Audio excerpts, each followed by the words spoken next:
dopo l'approvazione in commissione all'ARS di una risoluzione contro gli impianti eolici a largo delle isole Egadi, le precisazioni della società Renexia.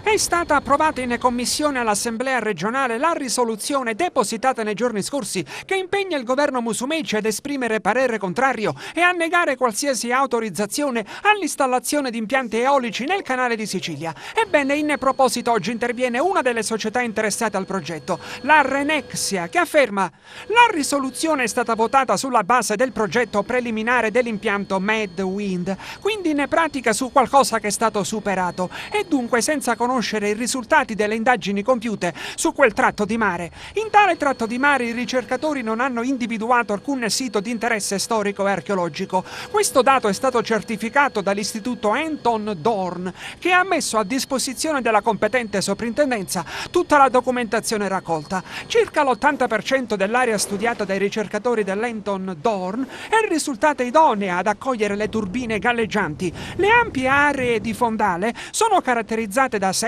deterioramento e prive di significative forme di vita. Nessun impatto negativo sull'ecosistema. Sulla restante area di interesse per la biodiversità non sarà posizionata alcuna turbina. La significativa distanza dalle coste, 60 km, e dalle isole Egadi, 45 km, consente di escludere impatti paesaggistici ed economici negativi sulle attività turistiche.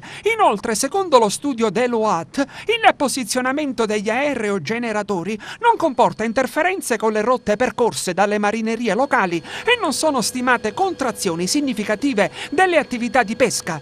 Infine, l'energia prodotta dal parco Medwind si allaccerà direttamente alla rete siciliana e non ci sarà alcun cavidotto che arriverà in Campania. L'impianto sarà collegato alle stazioni elettriche RTN di Partanna e di Partinico.